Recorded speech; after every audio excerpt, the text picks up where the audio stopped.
Recibimos invitados y vamos a hablar de economía. Les proponemos un final de semana y un viernes para ver si logramos encontrar alguna respuesta. Pum para arriba, me dice Nico. No hacía falta, no hacía falta. Vamos a recibir a nuestros invitados. Al primero de ellos lo voy a saludar, que lo tengo aquí al lado mío. Santiago Bulat, bienvenido. ¿Cómo estás? Muchas gracias por la invitación a todos. Por favor, faltaba más. Juan Enrique, bienvenido. ¿Cómo va? Muchas gracias, gusto. un placer. Encantada, igualmente. Y Fabián Medina, muchas gracias por venir. ¿Qué tal, Lore? Un gusto. Igualmente. Los tres economistas, así que vamos a empezar a hablar de economía. Yo no sé si vamos a empezar por lo último de la semana, que me parece que es el tema pobreza y que ha estado en el centro de la escena, porque además tiene aristas que van hacia otros lugares. Si digo inflación y estamos hablando de pobreza, más o menos vamos a estar a tono para poder abordarlo. Hubo algunos reclamos y algunas voces que volvieron a manifestar el tema de la medición de pobreza.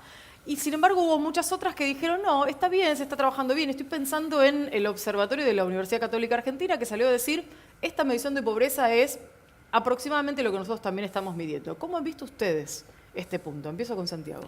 No, yo creo que el dato de pobreza era esperable a raíz de lo que vimos antes de los datos de empleo. Si bien el empleo que se creó no fue de gran calidad, o sea, se crearon más o menos 694.000 puestos de trabajo, sí lo extrapolás. O sea, recordemos que la EPH, la encuesta permanente de hogares y la pobreza y el trabajo que se mide a partir de ahí, representa el 62% de la población. O sea, son los 31 aglomerados urbanos. Entonces, de ahí se sacan conclusiones a partir de eso que no necesariamente son válidas. No es como el registro del CIPA, que ahí tenés cada uno qué puesto de trabajo se creó. Pero lo que sí tenés es que un 27% de esa cantidad de empleo que se creó es asalariado, privado, en blanco. Sí. Y el resto es o no remunerado, que es el privado, el monotributista, el autónomo, o por otro lado tenés lo que es trabajo en negro. Con lo cual, después se puede distinguir un poco la calidad del empleo. Ahora, de un año a otro te creció 1.1 la cantidad de empleo y llegaste a 43%, y eso te llevó a que, obviamente, tuviera lógica que te bajara después el dato de pobreza, exactamente. Y lo que tuviste fue que de un año a otro te bajó la pobreza. Lo cierto es que hay 2 años que no tuviste datos de pobreza porque se decidió dejar de medir. Claro. Y a partir de 2016 se volvió a medir, tuviste un trimestre que se midió, después el segundo semestre de 2016, donde la pobreza era bastante elevada, que era 30,3%. Y ahí después tuviste esta baja. Yo creo que la baja me parece que está bien medida porque se midió igual de la forma que de la otra forma. Creo que tenés un error muestral muy grande porque cuando vos medís por EPH es una encuesta, no estás midiendo a toda la población y estás midiendo también con un sesgo de a quién estás midiendo y de qué manera. Claro. Lo que hubo mucha crítica fue con cuál es el índice, con cuál es la canasta que se empieza a medir, y creo que ahí puede haber las herramientas en realidad. Claro, y además esto hay que recordar que no estamos midiendo una pobreza estructural, no estamos viendo las necesidades básicas insatisfechas, sino que estamos viendo una pobreza que tiene que ver con los ingresos. Entonces, ¿a qué voy con esto? Los segundos semestres, el segundo semestre particularmente vos tuviste concentrado en el primer semestre más aumentos, más pérdida de salario real, y después tuviste en abril que se recomponen en general las paritarias y después la mayor recomposición en el segundo semestre. Claro. Donde el impacto tarifario fue menor, entonces se recompuso más el salario real del segundo semestre, y esto te llevó a que, midiéndolo por ingresos, la pobreza fuera menor. Me parece que el dato está bueno. En un punto, digo, nos estamos quedando con los datos, con las mediciones y con las metodologías. Digo, 25,7 de pobreza es muchísimo, de todas maneras. Más allá, para mí, te digo la verdad, yo tengo mis serias dudas de que la pobreza esté bajando. Tengo serias dudas. Sobre todo yo creo que en el año 2016 se sobredimensionó ese 30%. Y entonces me genera dudas, pero sobre todo comparto con Santiago, ¿no? Midiéndola por ingresos, vos estás diciendo que una familia con 17.000 pesos por debajo es pobre, por encima no es pobre, ¿no? Y por ahí tenés una familia que tiene ingresos por 25.000 pesos, vive en calle de tierra, tiene el colegio de los chicos a 20 cuadras, el trabajo a 50 cuadras, sin embargo tiene ingresos por 25.000 pesos y es pobre. Pero más allá de eso, creo que el INDEC le está diciendo a los jubilados, un jubilado que cobra tiene un beneficio de 7.500 pesos, que son la mitad, 2 o 3 millones de jubilados, le está diciendo que no es pobre cuando el aumento en estos 2 años de medicamentos superó el 110%, los alimentos superaron el 90%, mientras la inflación fue del 70%. Claramente yo creo que, estoy de acuerdo con Santiago, que la medición por ingresos creo que no me conforma, tampoco me conforma que esté bajando cuando están aumentando todas las tarifas, está aumentando el transporte. No estoy convencido que la pobreza no esté bajando y no me quedo con el dato estadístico. Creo que la calle, la gente que nos está mirando, creo que tiene la verdad en su bolsillo. Le pregunto a Fabián también su mirada y quiero volver o recordar que desde la Universidad Católica Argentina, que hasta el momento parecía ser la única medición respetada en la Argentina y fue la que se tomó por lo menos la que la prosiguió cuando faltó el índice general. Está admitiendo que es un dato que está muy cercano a lo que ellos midieron. Digo, ¿cómo hacemos para poner en la balanza y empatar estas dos cuestiones? Digo, si le creíamos a la UCA, ahora ¿por qué no le creeríamos? No, a ver, yo voy a coincidir tanto con Santiago como con Juan. Midiéndolo por ingresos, el segundo semestre siempre baja. Porque en el segundo semestre ya está afectado el salario con la paritaria, entonces sube el salario y el valor al estar estático siempre hay pasaste el escalón. Claro. Entonces, desde ese punto de vista, por ingreso es así. En cuanto a la creación de ingresos, a partir de los trabajadores, con los 186.000 puestos que dijo Santiago sobre los 694, que era el 27% más o menos, tenés más de 500.000 trabajadores, de los cuales tenés que separar una parte que se aumentó el empleo en negro, y el resto son autónomos y monotributistas. Lo importante ahí es saber la cantidad real de autónomos. ¿Por qué? Porque el autónomo, cuando se inscribe, es porque sabe que está facturando y que va a trabajar. Claro. O que quiere cobrar un plan también. No. El autónomo es porque sabe que va a trabajar y puede hacer una declaración jurada. Pero muchos monotributistas el monotributista se inscribe por la obra social claro. y por la jubilación. Entonces, hay muchos monotributistas que están inscriptos simplemente para tener las asignaciones y no perder una obra social. Claro. Abro el juego a los chicos, al que quiera preguntar, para que avancen con ellos. Cambiando de tema y pasando a otra de las cuestiones económicas de la agenda. Cuando uno ve las aprobaciones que vienen del Fondo Monetario Internacional o de otros organismos internacionales, uno se pregunta si el camino finalmente gradualista tan criticado que encara el gobierno es el correcto o no, sobre todo cuando uno se imagina que un organismo como el FMI por ahí hubiéramos esperado algo más tajante, algún recorte o algún ajuste un poco más importante que algo gradual. Bueno, sí, no sé qué espera el FMI, digamos, te va cambiando la sintonía y dependiendo también lo que vaya pasando en el mundo, eso también creo que es bastante relevante en su medición y en su mirada que tienen sobre la Argentina. Digo, igual, a veces en la Argentina tenés hoy los llamados liberalotes que te corren por derecha, como diciendo... O libertarios, bueno, ¿cómo se llaman algunos? Como fuera, que dicen ajusta más porque nos vamos a la B en cualquier momento con esta cantidad de deuda. Y por el otro lado, gente que te dice, mirá cómo estás ajustando las tarifas, nos estás matando. Entonces, no sé cuán bien está medido ese gradualismo. Yo creo que al gobierno, hoy particularmente, que lo corran por derecha le está sirviendo un montón, porque justamente está haciendo que lo que ellos hacen en algún punto se queden cortos, según la mirada de varios economistas, y del otro lado, que lo están corriendo por el otro lado, que le dicen está yendo demasiado rápido. Creo que la mirada es medio, o sea, quien te proponga no tocar tarifas, para mí es una realidad que no se podía cumplir en ningún proceso. Claro. Mientras te subieron 1.400% desde 2009 para acá, solo aumentaron 140 lo que te cobraban de tarifas y además subsidiando a gente de Recoleta. O sea, no iba, no cuadraba, no sirve, no es progresivo. Con lo cual me parece que quien esté diciendo ese discurso de que no haya que aumentar nada, para mí por lo menos no es lógico. Sí, lo que pasa es que a veces hay un aumento indiscriminado. Ejemplo, una pyme que tenía un frigorífico, por ejemplo, le subís la tarifa como a nadie y obviamente ese negocio deja de funcionar automáticamente porque estaba pensado de otra forma con otros costos logísticos. Ahora, me parece que la injerencia tiene que estar en esos negocios. Ahora, los particulares, de alguna forma u otra, eso le tenía que ir aumentando. Si vos ves lo que pasó de 2016 a 2017, en porcentaje del gasto, las tarifas eran 15% del gasto total, o sea, los subsidios en tarifas, y después pasaron a ser 9%. Es decir, se redujo 6 puntos lo que el gobierno subsidiaba en tarifas. Obviamente eso termina repercutiendo y termina siendo un impacto, pero es lógico que el gobierno tiene que salir a cuidar también a las empresas que están más perjudicadas con eso y sobre todo a las pymes. Más creo que a los particulares, que evidentemente era algo que iba a tener que pasar, y también sobre todo en la ciudad de Buenos Aires, si vos ves el PBI per cápita de cada una de las provincias, la ciudad de Buenos Aires es la que tiene el mayor PBI per cápita. Después podemos discutir cuánto es el índice de pobreza dentro de ella, pero lo que digo es, en Córdoba pagan un boleto a 15 pesos y acá lo estamos pagando a 6 pesos. ¿Por qué? ¿Por qué esa diferencia también? Hay un montón de distorsiones que de a poco hay que ir corrigiéndolas y obviamente que va a haber mucha queja por algunos sectores y otros te van a decir, vas muy lento. Una pregunta para los tres, espero que sea bien difícil. En unos años escribimos un libro de historia y tenemos que definir el modelo económico.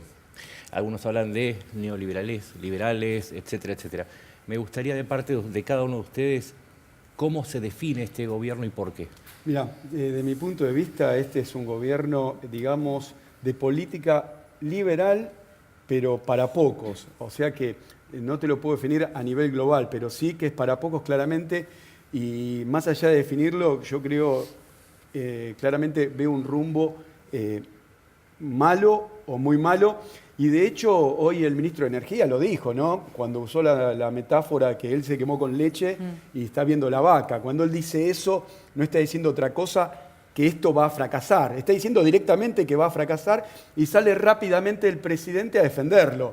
Y después se ve que la gente lo avala. O sea que prácticamente cuando hablamos de economía. Y digo esto porque es un ministro muy importante que cada 2 meses nos da con todo con las tarifas, porque yo comparto lo que dice Santiago, pero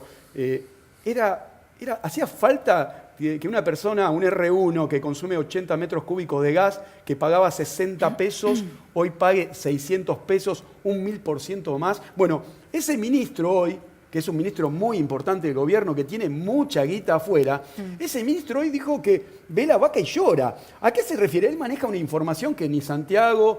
que nosotros no manejamos. Ninguno de acá maneja la información que maneja él. O sea que él está viendo una vaca y se está poniendo a llorar. Vos me preguntás qué veo del modelo, ¿no? Y lo está viendo el ministro y me lo está diciendo. El presidente lo defiende y la gente lo avala, porque de hecho yo no vi a muchos periodistas, a gente diciendo, mirá lo que dijo el ministro, o mirá lo que dijo el presidente. Tal vez lo que habría que hacer es como separar un poco los tantos, digo, porque obviamente cuando uno escucha las declaraciones del ministro Aranguren no puede evitar pensar esto que vos estás diciendo. Ahora, por otro lado, digo, también está la cuestión de que había que en algún momento sincerar el tema de las tarifas. Era absurdo lo que se pagaba. Con referencia a las tarifas, había que ir aumentándolas en forma gradual, sí. El momento en el cual empezó fue el mal momento. A ver, ¿por qué? Porque si vos entraste en diciembre y en marzo, abril, empezaste con la suba de tarifas y la gente no tenía paritarias hasta junio, julio, agosto, la gente lo estás metiendo con el valor del sueldo del año anterior, con una tarifa nueva que se te fue en forma astronómica. Distinto si vos hubieras empezado a hablar con la gente, le hubieras dicho la realidad en serio que se encontró, no la que se dijo que se encontró y cuando se armó el libro de lo que se encontró en el Estado, y decirle, a partir de agosto su tarifa va a subir, en el cual la gente ya tenía armado su cálculo mensual para pagar y vos le cambiaste todo el esquema. Claro. Ahora yo me pregunto, ¿no? Vos le tenías que haber modificado, los tiempos estuvieron mal. Claro. Empezaron abril, octubre. Hubieras empezado septiembre, marzo y la gente ya estaba acostumbrada. Estamos hablando de ajuste. ¿Por qué hablamos de ajuste? ¿Que el Estado gasta más de lo que recauda? ¿O también tenemos que hacernos la pregunta que recauda menos de lo que gasta? Porque dejó de recaudar. No, bajó bienes personales, bajó retenciones, sigue bajando retenciones a los sectores más poderosos. Nadie se pregunta por qué hay que ajustar. ¿Por qué? Está bien que las tarifas eran baratas, 65 pesos. ¿Por qué a 600? ¿Por qué no pensamos en la recaudación? ¿Por qué se dejó de recaudar a los sectores poderosos, a sectores muy importantes? Se pasó de una matriz tributaria progresiva, que paguen los que tienen, a una matriz regresiva. Fíjate que la recaudación más importante pasa a ser el IVA, un impuesto al consumo, o sea, algo que pagamos todos nosotros. En Argentina hace 30 años que es el IVA la mayor recaudación. Bueno, pero no es nuevo. Es muy importante cuando bajaste bienes personales, bajaste retenciones. A ver, lo único que se bajó fue bienes personales en un sector, que tampoco era un impuesto de alta recaudación. Pero tenés que subir, en vez de bajarlo tenés que subir. En realidad tenés que hacer las cosas como corresponde, hacerlas de forma racional. Si bajás bienes personales, mejor dicho, tenías que salir del esquema de bienes personales en el cual pasabas el punto y pagabas por todo. Con el sistema de mínimo imponible, sí. El viejo sistema que volvió, ¿sí? el IVA lo tenés que bajar, porque el IVA es el que afecta al bien, sector popular. Obviamente. La persona que cobra pero bienes personales 8.000 lo podés pesos, haber cambiado para que no pague puede el que pagarte realmente tiene dinero. 2.500 pesos Eso de es una IVA. matriz progresista. Y después le sacaste las retenciones a los sectores poderosos. No, con y eso estamos de acuerdo. Este año le está sacando 0,5% todos los meses. O Con sea eso que estamos de acuerdo. nadie habla de los Claro, impuestos a claro. los poderosos. Y cuando Todos estamos hablábamos en diciembre- cuánto le cobramos de gas al jubilado que nos está mirando. Tengo más preguntas, pero quiero la respuesta de ambos. Empiezo por Santiago a la pregunta de Nacho. Sobre el modelo. Sobre el modelo. Para el Sí, libro de me había historia. perdido, me quedé con Estábamos lo otro. con bienes No, personales y las Una retenciones. cosita respecto a lo de retenciones, que yo ahí me pongo un poco del otro lado. ¿Por qué? Y explico lo siguiente. Si vos pones, supongamos una producción, si vos pones un impuesto de 0, ¿cuánto vas a recaudar? Cero. Si pones un impuesto de 100, ¿cuánto vas a recaudar? ¿Y de cuál estamos hablando? 100 de o todos 0. ellos? No, y 100. No, ¿Por porque qué? no se va a producir lo mismo. Obviamente si vos recaudás, si vos pones un impuesto de 100, la gente no va a producirlo más. Entonces la producción se no va, es... se va a correr hacia la otro producción- lugar, digamos. la Vas a dejar producción- de producir eso. La decís producción vos. no es constante a un mismo impuesto. Entonces también esto hay que ser, consecuente con lo que Pero hacemos. por cuando el vos hecho hablas que de vos eso, decís- ¿te referís a que si vos subís las retenciones... Claro, pero no es que yo subo retenciones, entonces voy a recaudar más No, objetivamente. claro, porque, vas a tener ver, gente que va a dejar de producir eso porque justamente subieron las retenciones. Perfecto. Ahí está. La cosecha anterior fue una cosecha muy buena. Esta cosecha va a estar muy afectada por la sequía, pero la producción de maíz creció un montón. Sí. Y vos recaudaste mucho más por ganancias también y no recaudaste por retenciones. Por retenciones. Entonces, yo lo miraría con dos perspectivas también diferentes. O sea, un impuesto vos lo tocas y automáticamente es distorsivo. No es que todo se mantiene constante, Claro, tú no vas a claro, recaudar claro. más. Todas las medidas son distorsivas. Por eso, Una pero medida digo, que vos pero el impuesto Cuando cambian decimos otras sacamos cuestiones, impuestos a claro. los ricos, en algún punto también estás aumentando la producción, aumentó en el empleo en el campo, es de los empleos que menos aumenta y además menos registrado porque es de los empleos que más hay Más en negro. en negro, sí. Sí, exacto. Pero está bueno dar el debate, ¿no? Porque hablamos de ajuste, de la tarifa, de la luz, el gas, pero no damos el debate si es bueno o malo poner o sacar retenciones. Nadie habla de eso. Por eso Nadie. te estoy dando mi punto de vista. Ahí está Te el doy mi punto de punto de vista. vista que para mí haber bajado retenciones, para mí en este caso tuvo creación de empleo, recaudaste casi lo mismo, perdiste, es verdad, perdiste un poco, pero casi lo mismo por ganancias. Y hubo creación de empleo y ampliaste la producción, una locura. Entonces, no lo veo tan mal esa medida. Sí lo veo mal con las mineras, por ejemplo. Ahí me parece que no funcionó, fue una medida que no funcionó, que no se invirtió absolutamente nada. Y el sector de minas y canteras todavía viene cayendo. Pero no me parece que todo sea igual, no me parece que todo haya que medirlo con subir impuestos, eso va a recaudar más porque la producción no es constante. Claro. ¿Y el modelo? Y el modelo, no sé, me parece que no es, el que diga que es liberal, un liberal te dice, no, esto no. El Banco no. Central cambió, era liberal y ahora interviene, ¿no? Era liberal, decía que el dólar iba a estar libre, Era flota ahora está limpia. todos los meses vendiendo dólares, Exacto, cambió un poco. Exacto, cambió. sí.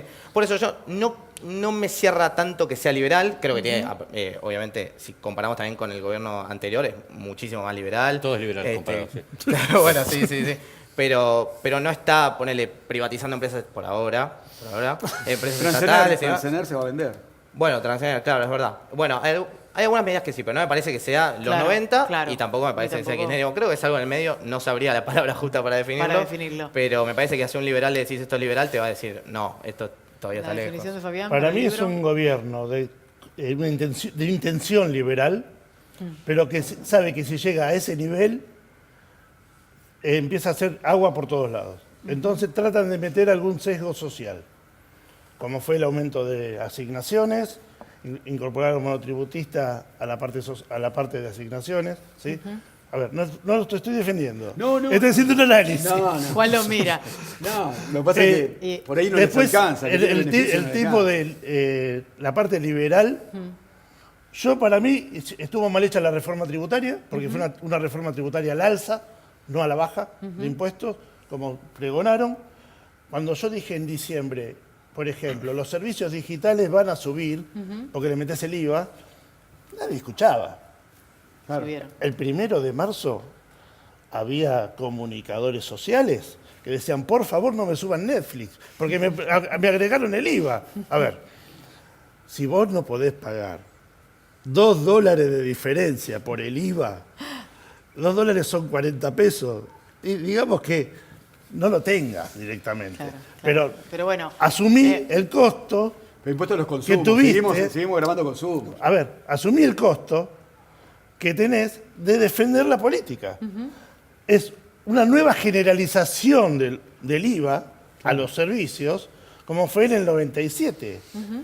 En el 94 cuando la metió Cavallo con el último inciso que lo Pero vamos hizo sobre lo taxativo. mismo. En vez de grabar seguimos riqueza, seguimos grabando consumo. Claro.